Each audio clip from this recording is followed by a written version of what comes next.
काय माझी मैत्रीण आहे व तिच्या घरचं लय चांगलं आहे बघा, पण आता का नाही फोन करते बघा आणि सारखं ती रडगाणं सांगत बसत्या आणि तिचं ऐकून ऐकून ती मला बी वाईट वाटायला लागले. आता काय प्रॉब्लेम आहे तिचा? अहो काय नाही, तिची सासू नवरा दीर जाऊ ही सगळी कामाला जाते ती आणि पोरं पण शाळेला जाते ती. ही दिवसभर एकटी असते त्याचा तिला एकटेपणा जाणवत नाही, पण ती म्हणत्या मला माझ्या मनातनच एकटेपणा जाणवतोय. अगं तू तुझ्या मैत्रिणीचं सांगतेस ना, पण तिच्यासारख्या कित्येक अशा स्त्री आहेत ज्यांना आयुष्यात असं एकटं पडल्यासारखं वाटते.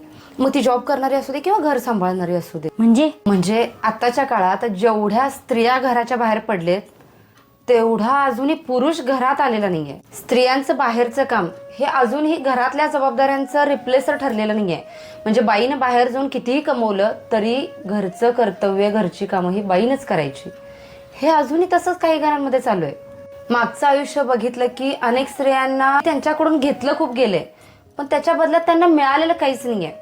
आणि ज्या वेळेला ते हे सांगायला बघतात, व्यक्त व्हायला बघतात घरच्यांच्या समोर, तर त्यांना असं बोललं जातंय की काय हे मागचं काढत बसतेस, काय तेच ऐकवतेस, ठीक आहे ते तुझं नशीब होतं. मग ह्यात आहे ना त्यांना परत जास्त आणि एकटेपणाची जाणीव व्हायला चालू होत्या की माझं ऐकणारं पण कोण नाहीये, मी एवढं करून माझं कोणच नाहीये. मेन टप्पा आहे ते मुलींच्या लग्नाचा.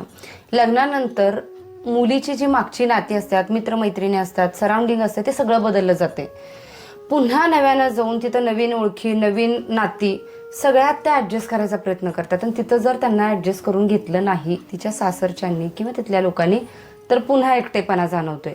त्याच्यानंतर दुसरा टप्पा तिथं येतोय बाळंतपणाचा. त्यावेळेला माहेर जर तिचं चांगलं असेल तर बेस्ट, आणि जर माहेरची लोक तिला आधार देणारे नसतील तर ती अपेक्षा सासरच्याकडे करते. पण त्यावेळेला ती गरोदर असताना तिच्यासोबत जे झालं, तिला दिलेली वागणूक किंवा तिनं त्या पिरियड्समध्ये स्वतः केलेला स्ट्रगल ती कधीच विसरत नाही. त्या सगळ्या गोष्टी पुढे जाऊन सुद्धा तिच्या डोक्यात असतात. आधीचा स्ट्रगल तिला त्याच विचारांमध्ये राहायला किंवा ही बदललेली नाती किंवा गोडगोड वागणारी नाती तिच्या डोक्यात असते, ती पुन्हा त्यातच त्या एकटेपणाच्या जाणीवेत जगत असते. आणि परत ती स्त्री मैत्रिणींकडे जाते, नातेवाईकांकडे जाते, राहते, बोलते वगैरे, पण याचा अर्थ असा होत नाही की ती व्यक्त होत्या. तिथं सुद्धा तिला पुन्हा एकटेपणाचं जाणवतोय.